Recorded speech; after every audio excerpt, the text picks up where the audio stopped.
사마리아 여인이 자기와 대화하시는 분이 자기가 기다려온 그리스도라는 사실을 알게 되었을 때 먹을 것을 사러 동네에 왔던 제자들이 마침 돌아왔습니다.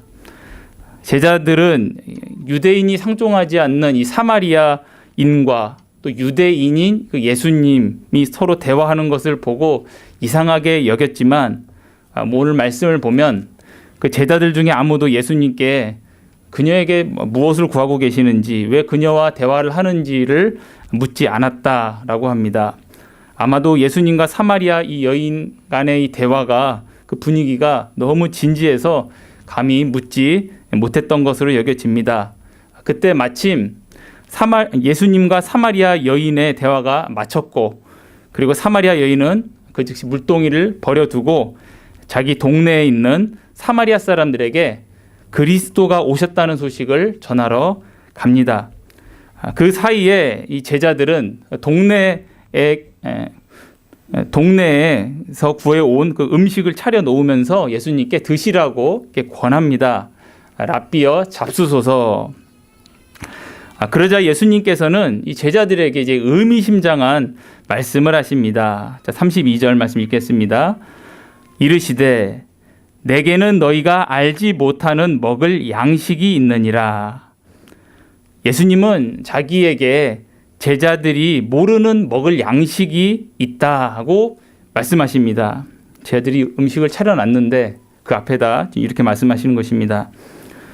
그러나 예수님의 이 말씀은 단지 먹을 양식에 관한 것이 아니라 지금 벌어진 일에 대해서 제자들에게 교훈하시려고 이렇게 말씀하신 것입니다. 이어지는 말씀에 예수님의 말씀에서 그 의미가 좀 더 분명해집니다. 예수님은 제자들에게 이렇게 말씀하십니다. 34절 읽겠습니다. 제가 예수께서 이르시되 나의 양식은 나를 보내신 이의 뜻을 행하며 그의 일을 온전히 이루는 이것이니라.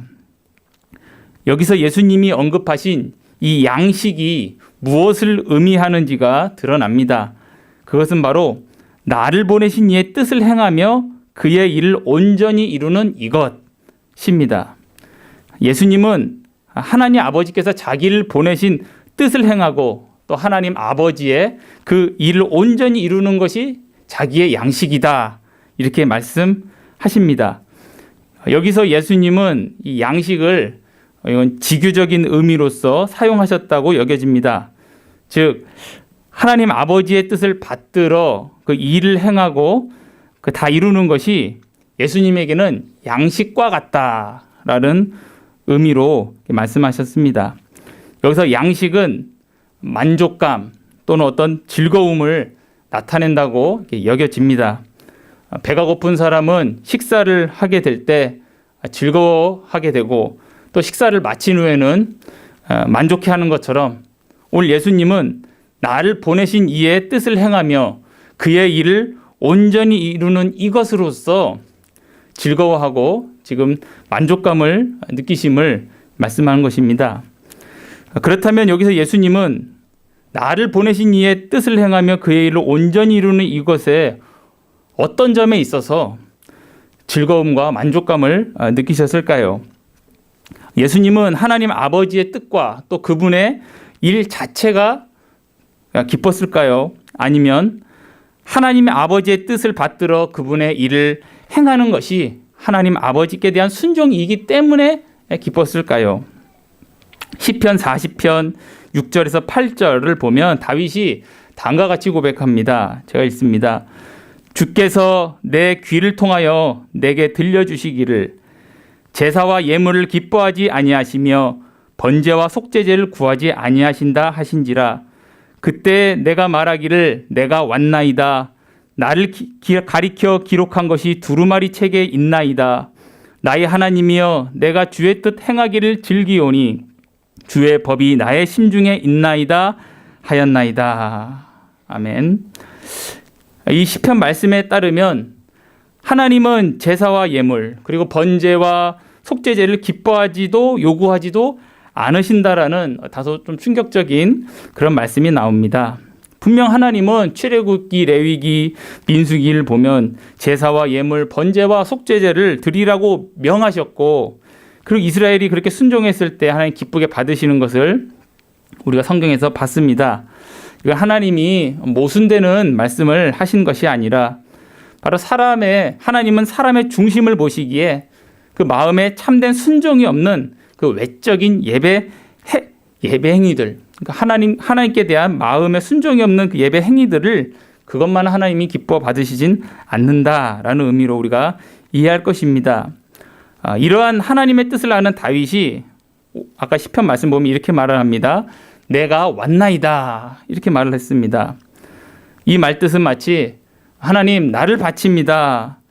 하나님 참으로 하나님께 순종하며 예배 드리기를 내가 원합니다. 이렇게 말하는 것처럼 들립니다. 그리고 다윗은 이어서 이렇게 고백했습니다. 나를 가리켜 기록한 것이 두루마리 책에 있나이다. 나의 하나님이여 내가 주의 뜻 행하기를 즐기오니 주의 법이 나의 심중에 있나이다. 여기서 다윗은 고백하기를 하나님의 말씀인 율법이 자기를 향한 바로 나를 향한 하나님의 말씀으로 받고 그리고 그 말씀에 담긴 하나님의 뜻을 자기 심중에 담아 행하기를 내가 즐거워합니다 라고 이렇게 고백을 한 것입니다. 이 고백을 하는 다윗의 마음은 궁극적으로 무엇을 향하고 있습니까? 율법을 향하고 있습니까?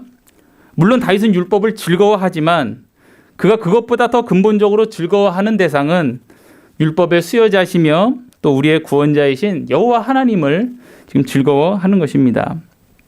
히브리서 10장을 보면 히브리서 기자는 이 시편 말씀은 그리스도에게서 성취됐다. 아까 제가 시편 40편 6절부터 8절을 읽었는데 이 말씀을 인용하면서 이 말씀이 그리스도에게 성취됐다 이렇게 말을 합니다. 왜냐하면 그리스도는 자기를 제물로 삼아 단번에 완전하고 영속적인 효력이 있는 그 제사를 드리셨기 때문입니다. 그러므로 예수님이 오늘 우리가 읽은 본문에서 이 즐거움과 만족감의 근원을 어디다 두셨냐면 바로 하나님 아버지께서 맡기신 일 그 자체보다는 그 일이 하나님께서 명하셨다는 사실에 있었다. 바로 거기에 예수님께서 자기의 즐거움과 만족의 근원을 주셨다고 여겨집니다. 즉 예수님은 일 자체의 어떠함 때문에 기뻐하신 것이 아니라 그 일이 하나님께서 뜻하시고 명하신 것이며 그리고 그것을 행하는 것이 하나님 아버지께 대한 순종이기 때문에 기뻐하신 것입니다. 한마디로 예수님의 이 즐거움과 만족은 일 자체에 있는 것이 아니라 하나님 아버지께 있습니다. 왜냐하면 하나님 아버지는 하나님의 아들을 사랑하시고 그리고 하나님의 아들은 하나님 아버지를 사랑하기 때문입니다. 아들은 아버지를 사랑하기에 아버지의 뜻을 받들어 소명받은 일을 기꺼이 행하시고 또 그 일을 다 이루신 후에는 기뻐하시는 아버지로 말미암아 기뻐하십니다. 바로 이것이 참된 순종이 아닌가 이렇게 생각이 됩니다. 하나님의 뜻 그리고 하나님이 우리에게 명하신 일은 그 자체로도 선하고 아름다움이 있습니다.